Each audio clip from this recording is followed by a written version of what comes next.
قرآن ہمیں کیا کہہ رہا ہے؟ ارشاد ہوتا ہے لا اقسم بہذا البلد، مجھے اس شہر کی قسم۔ کون سے شہر کی؟ اگر اس شہر کا ذکر مکہ کے ساتھ کر دیا جائے تو کسی کے ذہن میں یہ خیال آ سکتا ہے کہ کیونکہ وہاں کعبہ ہے اس لیے اللہ فرما رہا ہے مجھے شہر مکہ کی قسم۔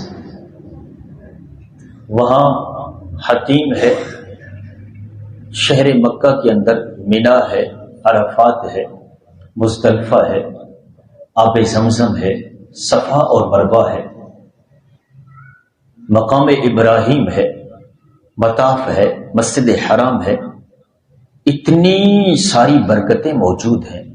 اللہ نے اس لیے شہر مکہ کی قسم فرمائی ہے۔ تو اگر بلد کا معنی شہر مکہ کر دیا جائے تو سوچنے والے کے خیال میں یہ بات آ سکتی تھی۔ تو قرآن کا سوال جو ہے قرآن سے ہی جواب اگر لے لیا جائے تو آسانی ہو جائے گی۔ قرآن کہتا ہے وَأَنْتَ حِلٌّ بِهَذَا الْبَلَدِ، کہ محبوب بے شک یہ شہر مکہ بڑی عظمتوں والا ہے، میرا کعبہ اس میں ہے، مقام ابراہیم ہے، مطاف ہے، یہ مسجد حرام ہے، یہاں ایک نماز پڑھی جائے تو 1,00,000 کا ثواب ہے، عرفات ہے، مینا ہے، مزدلفہ ہے، ساری چیزیں ہیں۔ لیکن مجھے اس شہر کی قسم، کیوں؟ وَأَنْتَ حِلٌّ بِهَذَا الْبَلَدِ، اس لیے کہ محبوب آپ اس میں رہتے ہو۔ اس شہر کی گلیوں نے آپ کے تلیوں کے بوسے لیے ہیں، اس شہر کے فضاؤں میں محبوب تیری پیاری باتوں کی خوشبوئیں ہیں۔ وَأَنْتَ حِلٌّ بِهَذَا الْبَلَدِ، محبوب اس شہر کی قسم اس لیے ہے کہ آپ اس میں رہتے ہو۔ جب یہاں میں اگر مزید ڈیٹیل میں جاؤں تو بہت سارے مفسرین نے بڑی بڑی جو ہے وہ یہاں تفصیل کے ساتھ گفتگو کی ہے۔ شیخ کہا کہ مکہ افضل ہے اور بعض نے کہا مدینہ افضل ہے، لیکن شیخ عبدالحق محدث دہلوی نے بڑی پیاری بات لکھی۔ اب فرماتے ہیں کہ جب حضور مکے میں تھے مکہ افضل، جب حضور مدینے تشریف لے تو اب مدینہ افضل ہے۔ کیوں؟ فرمایا کہ جو شرف ہوتا ہے وہ مکی کے ساتھ ہوتا ہے، مکہ کے ساتھ نہیں ہوتا۔ اور میرے حضور مدینے سے اتنا پیار فرماتے، جب کعبۃ اللہ شریف تشریف لے جاتے، مکہ تشریف لے جاتے، کعبہ کے سامنے کھڑے ہو کے دعا مانگتے کہ یا اللہ مجھے اس وقت تک موت نہ دینا جب تک میں مدینے نہ پہنچ جاؤں۔ ایک پیر صاحب تھے، مرید صاحب کہنے لگے ان سے کہ حضور یہ بتائیں کہ کائنات میں سب سے افضل جگہ کون سی ہے؟ پیر صاحب فرمانے لگے کہ بیٹے جہاں میرے حضور تشریف فرما ہے وہ جگہ سب سے افضل ہے۔ پھر حضور جنت کا بھی تو بڑا ذکر آیا ہے قرآن پاک میں؟ کہا ہاں، لیکن سنو جب حضور جنت میں جائیں گے تو جنت سب سے افضل ہوگی، کیونکہ شرف جو ہے وہ مکی سے ہے، مکان سے نہیں ہے۔ حضور مکے میں تھے تو مکہ افضل، مدینے میں ہے تو مدینہ افضل، جب حضور جنت میں جائیں گے تو پھر جنت سب سے افضل۔ فرمایا وَأَنْتَ حِلٌّ بِهَذَا الْبَلَدِ، محبوب آپ اس شہر میں رہتے ہیں، تو جس جگہ سے حضور گزرے ہیں شرف وہاں پہنچا ہے۔ حضور جس جگہ سے گزرے ہیں، جس جگہ نے میرے حضور کے قدم چومے ہیں، یہ ایک لمحے کے لیے بھی حضور علیہ الصلوۃ والسلام کی صحبت کا اسے جو ہے نا وہ وقت میسر آیا ہے، وہ جگہ افضل ہے، اس جگہ کو شرف حاصل ہے۔ آج تو وہ جگہوں کو جو ہے وہ مٹایا جا رہا ہے۔ جس گھر میں اما حلیمہ کے گھر میرے حضور جو ہے وہ بچپن کا عرصہ گزار کے آئے ہیں، جب حضور وہاں تھے وہ گھر بھی شرف و عظمت والا تھا، اس گھر کی زیارت کرنے فرشتے آتے تھے، کیونکہ شرف مکی سے ہے، مکان سے نہیں ہے۔ تو آقا کریم علیہ الصلوۃ والسلام جہاں جہاں تشریف لے گئے وہیں برکت گئی۔ تو وَأَنْتَ حِلٌّ بِهَذَا الْبَلَدِ، محبوب اس شہر کی قسم اسی لیے ہے کہ آپ یہاں رہتے ہیں۔ پہلی قسم۔ دوسری قسم کیا ہے؟ فرمایا وَوَالِدٍ، اور باپ کی قسم۔ وما ولد اور بیٹے کی قسم، باپ کی قسم اور بیٹے کی قسم۔ باپ کون ہے؟ باپ سے مراد مفسرین نے لکھا ہے کہ باپ سے مراد حضرت ابراہیم علیہ السلام ہے، اور بیٹے سے مراد آقا کریم علیہ السلام کی ذات ہے۔ محبوب آپ کے باپ ابراہیم کی قسم اور محبوب آپ کے وجود پاک کی قسم، تین قسموں کے بعد کیا ارشاد فرمایا؟ فرمایا لقد خلقنا الانسان فی کبد، بے شک ہم نے آدمی کو مشقت میں رہتا ہوا پیدا کیا۔ میں آپ کی توجہ چاہوں گا، قرآن کہہ رہا ہے تین قسموں کے بعد رب نے فرمایا۔ اچھا، آپ جانتے ہیں کہ جب کوئی اہم بات ہو تو اس پہ قسم اٹھائی جاتی ہے، جب کوئی خاص بات ہو، اہم ترین بات ہو، تو بندہ پھر قسم کے ساتھ اس کو ذکر کرتا ہے، قسم اٹھا کے کہتے ہیں مجھے رب کی قسم ہے یہ بات ایسی ہے۔ اہم بات پر قسم اٹھائی، اور یہاں تین قسمیں رب نے قرآن میں ذکر کی، اور اس کے بعد کیا فرمایا کہ ہم نے انسان کو، پکی بات ہے لقد، لام بھی تحقیق کے لیے آتا ہے، قد بھی تحقیق کے لیے آتا ہے، فرمایا شک کی نہیں ہے، تین قسموں کے بعد پھر فرمایا لقد، پکی بات ہے، پکی بات ہے، بے شک، اس میں کوئی شک نہیں، کیا کہ ہم نے انسان کو مشقت میں رہتے ہوئے پیدا کیا، کہ یہ مشقت میں رہتا ہے، اس کی پیدائش کے مراحل سے لے کر کے اس کی قبر کے معاملات تک یہ ہر وقت مشقت میں۔ بلکہ علماء نے لکھا ہے کہ جب حضرت آدم علیہ نبی جناب علیہ الصلوۃ والسلام کے وجود کی تخلیق کی جانے لگی تو مٹی حضرت اسرائیل کو حکم ہوا کہ زمین سے لے کے آؤ، تو آپ نے جو مٹی اٹھائی وہ ہر قسم کی تھی، سفید بھی تھی، کالی بھی تھی، سرخ بھی تھی، گندمی تھی، جتنے رنگ آج انسانوں کے ہیں اس ساری رنگ کی مٹی اٹھائی گئی، اور مٹی کے اندر جو کیفیات تھی، آج جو لوگوں کے اندر ساری کیفیات ہیں یہ اس مٹی میں موجود تھی، کوئی نرم، کوئی سخت، کوئی کس طرح، کوئی کس طرح، کوئی اچھا، کوئی برا، یہ ساری کیفیات مٹی کے اندر موجود تھی۔ وہ جو مٹی اٹھا کر کے لائی گئی، حضرت آدم علیہ نبی جناب علیہ السلام کا وجود صعود جو ہے وہ بنایا گیا، تو اس وجود پر 39 دن تک غم اور دکھوں کی بارش ہوئی، اور پھر ایک دن صرف خوشی کی بارش ہوئی، سکون کی بارش ہوئی۔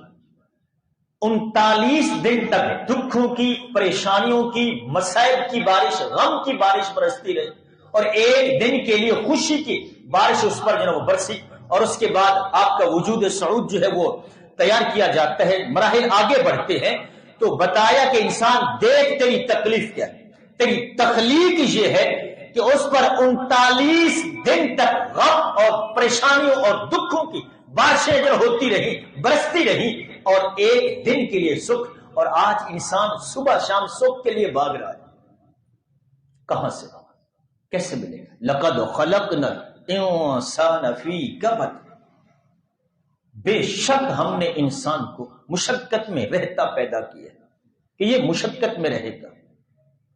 اب دیکھتے نہیں ہیں گھر میں خوشی ہو، شادیانے بج رہے ہوں، اور اسی گھر میں ڈیتھ ہو جائے، خوشیاں رہتی ہیں؟ جتنی مرضی خوشیوں پہ خرچے ہو چکے ہوں، جتنی مرضی انسان جو نا خرچ کر چکا ہے خوشیوں پہ، اگر گھر میں باپ کی ڈیتھ ہو جائے، ماں کی ڈیتھ ہو جائے، کوئی بیٹا چلا جائے دنیا سے، بہن کی وفات ہو جائے، ساری خوشیاں ایک منٹ میں جو سب ختم، غم پھر غالب ہے۔ اسی طرح اگر غم ہو اور کوئی خوشی مل جائے، ایک لمحے کے لیے خبر تو سننے کے بعد ہو سکتا ہے دل میں کوئی خوشی اتر جائے، لیکن غم کے وقت اگر خوشی ملے تو پھر بھی غم ہی غالب رہتا ہے، خوشی محسوس نہیں ہوتی، اور اگر خوشی کے وقت غم آ جائے تو پھر بھی غم ہی غالب رہتا ہے کہ 39 دن تک انسان کے جسم پر، تخلیق پر کیا برسی؟ غم، دکھ، پریشانیاں۔ اب یہ روتا ہے، یہ انسان چھوٹی چھوٹی پریشانیوں پہ رو جاتا ہے۔ انسان ذرا اپنی تخلیق کو دیکھ تو، تخلیق کیسے ہوئی؟ 3 پردوں کے اندر رہا یہ انسان، بطن کا پردہ، رحم کا پردہ، وہ جو جھلی ہے اس کے، اور پھر ٹانگیں بھی سیدھی نہیں ہیں۔ اس مشقت میں 9 ماہ تک ماں کے وجود میں رہا، اور پھر تخلیق کے مراحل وہ بھی بہت، دونوں زیچہ بچہ دونوں کے لیے جو ہے وہ ایک موت کا سما ہوتا ہے. اللہ اکبر. وہاں سے تکلیف، اور پھر جب دنیا میں آیا تو اب اس کے پاس ہاتھ تو ہیں لیکن پکڑ نہیں سکتا، آنکھیں ہیں دیکھتا ہے پہچان نہیں پاتا، زبان ہے بولنا نہیں آتا، ٹانگیں ہیں چلنا نہیں آتا. جس کے پاس ہاتھ ہوں پکڑنا نہ آئے کتنی تکلیف ہوتی ہے، آنکھیں ہوں دیکھتا ہو سمجھ نہ آئے پہچان نہ سکے تو کتنی مشقت کی بات ہے، ٹانگیں ہیں چلنا نہیں آتا تو کتنی پریشانی کی بات ہے. تو یہ سب کچھ ہے اس مراحل سے گزر کر کے جب یہ پھر جوانی کے باب میں پہنچا، جوانی کی دہلیز پہ پہنچا تو پھر اس کے لیے مشقتیں کہ جب دنیا اس کو کھینچ رہی تھی اس نے کہا کہ نہیں میرا رب مجھے دیکھ رہا ہے. اس کی نظر آوارگی سے بچ گئی، اس کے خیالات نے اس کو جناب جکڑا، لیکن خیالات کی وادی سے اس نے خود کو بچایا. جب دنیا کی رنگینیاں اس سے کھینچ رہی تھی اس نے کہا کہ نہیں میرا رب مجھے دیکھ رہا ہے، میں غلط قدم نہیں اٹھاؤں گا. تو اس وقت بھی مشقت، یہ سب سے بڑی مشقت کہ جب رنگینیاں کھینچ رہی ہو اور یہ آوارگی میں نہ اترے، اس وقت کہے کہ میرا رب مجھے دیکھ رہا ہے. اللہ اکبر. یہ بھی ایک مشقت کا عالم. اور پھر اگر اس سے آگے چلے تو پھر مراحل آگے چلتے ہیں. جب ایک وقت ایسا بھی آتا ہے کہ اس پر بڑھاپا بھی آ کے اس کی دہلیز پہ دستک دیتا ہے. جب زندگی کی دہلیز پہ آ کے بڑھاپا دستک دیتا ہے تو پھر کیا ہوتا ہے؟ کمر جھک گئی، ٹانگوں کی چلنے کی سکت آہستہ آہستہ ختم ہونے لگی، زبان لڑکھڑانے لگی، ہاتھ کانپنے لگے، گلاس بھی اٹھایا تو وہ اچھل گیا، پی بھی نہ سکا صحیح سے. مشقت دیکھ انسان کس قدر مشقت. اور اگر یہ اپنے جوانی کے عالم میں یہ چند دنوں کے لیے شادی کی خوشی میں یہ خوش تو ہوا، لیکن اس کے بعد اس کی خواہش ہوئی کہ مجھے اولاد ملے، اولاد ملی تو اور ذمہ داریاں بڑھ گئی. چلتا رہا، ساری زندگی اس کی مشقت میں گزری. اور جب دنیا سے رخصت ہوا اور پھر قبر کے معاملات اور حشر کے معاملات اور سارے اگلے معاملات، تو فرمایا لقد خلقنا الانسان فی کبد، کہ ہم نے انسان کو مشقت میں رہتا پیدا کیا. اللہ فرماتا ہے ایحسب ان لن یقدر علیہ احد، کیا یہ گمان کرتا ہے کہ اس پر کوئی قابو پانے والا نہیں، کوئی نہیں جو اس کی قدرت پائے گا. اس نے سوچ کیسے لیا؟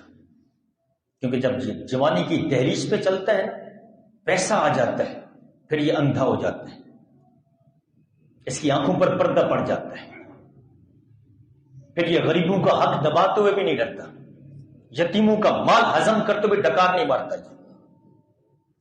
بیوہ کی جو ہے وہ جائیداد اور اس کے بیچتے ہوئے کھاتے ہوئے پلاٹ غائب کرتے ہوئے بھی اس کو کچھ نہیں ہوتا. اللہ فرماتا ہے ایحسب ان لم یرہ احد، کیا یہ گمان کرتا ہے، یہ کہتا ہے کہ اس کو کسی نے نہیں دیکھا؟ جب تو اڑا رہا تھا، جب تو ڈینگیاں مار رہا تھا، لوگوں کو دکھا رہا تھا، بہانے بہانے سے سنا رہا تھا قیمتیں، اور تو کیا سمجھتا ہے تجھے کسی نے نہیں دیکھا؟ جب بیٹے کی شادی پر تم کنجریں نچوا رہا تھا رات کو، تو کیا سمجھتا ہے تجھے کسی نے نہیں دیکھا؟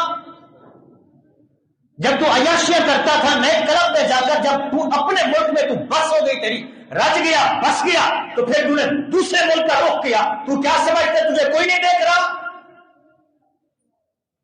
ایحسب ان لم یرہ احد، کیا یہ گمان کرتا ہے اسے کسی نے نہیں دیکھا، اسے کوئی نہیں دیکھ سکتا؟ اللہ اکبر. تو جو گل چھڑے اڑا رہا ہے سب، ایک نگاہ قدرت تجھے ہر لمحے دیکھ رہی ہے. اور فرمایا کہ الم نجعل لہ عینین، کیا ہم نے اس کو دو آنکھیں نہیں دی، اس کی دو آنکھیں نہیں بنائی تھی، ولسانا وشفتین، اور زبان اور دو ہونٹ نہیں دیے اس کو، زبان ایک ہونٹ دو، اور آنکھیں بھی دو، کان بھی دو، پیر بھی دو، ہاتھ بھی دو. زبان اور دل کیوں ایک؟ کہا اس لیے کہ زبان ایک ہی ہونی چاہیے، زبان ایک ہی ہونی چاہیے. حضرت امام بخاری کے پاس مال آ گیا، ایک تاجر آیا، اس نے کہا کہ جناب میں آپ کو اگر آپ کا مال 5,000 کا ہے تو میں آپ کو دگنا نفع دیتا ہوں، یعنی 10,000 دیتا ہوں، یا آپ مجھے دے دیں. آپ نے کہا کل میں آنا بتاؤں گا آپ کو. چلا گیا وہ. شام کو ایک اور آ گیا، حضرت جی میں دگنے سے بھی دگنا دیتا ہوں. اگر وہ 5 دے رہے تو میں آپ کو 10 دیتا ہوں، اگر وہ 10 دے رہے تو میں آپ کو 20 دیتا ہوں۔ مال آپ کا 10 کا ہے تو میں آپ کو 20 دیتا ہوں۔ اب 5 کا مال ہو 15 میں یا 20 میں بک رہا ہوں تو بکے گا کہ نہیں بکے گا؟ ہر ایک چاہتا ہے اچھا ٹھیک ہے، وہ تو مجھے پٹی لگا رہا تھا، چلو یہاں کام بن گیا۔ جب وہ دوسرا آیا نا، آپ نے فرمایا کہ سبحان اللہ، جب آیا نا تو کہنے لگا حضرت اصل میں بات یہ ہے کہ میں پہلے والے کو بیچنے کی نیت کر چکا تھا، جس نے کہا تھا کہ مال 5 کا ہے تو میں 10,000 دیتا ہوں، یہ مجھے دے دے مال، میں اس تاجر کو مال بیچنے کی نیت کر چکا تھا، اب مجھے آپ کے 20 نہیں چاہیے، میں نیت کر چکا تھا، زبان نہیں کہ ٹھیک ہے مال آپ کا، یہ نہیں، اب تو زبان کچھ اور اندر کچھ کا، زبان ایک اسی لیے بنائی ہے کہ انسان تیری زبان ایک ہونی چاہیے، اور دل بھی ایک بنائے ہے کہ دل ایک ہی ہونا چاہیے۔ وقت کے دامن میں گنجائش نہیں ہے کہ اس کی میں تفصیل میں جاتا، زبان بھی ایک ہے، دل بھی ایک ہے، کہ زبان بھی ایک ہونی چاہیے، دل بھی ایک ہونا چاہیے، نہ زبانیں 2 ہونی چاہیے، نہ دل 2 ہونے چاہیے۔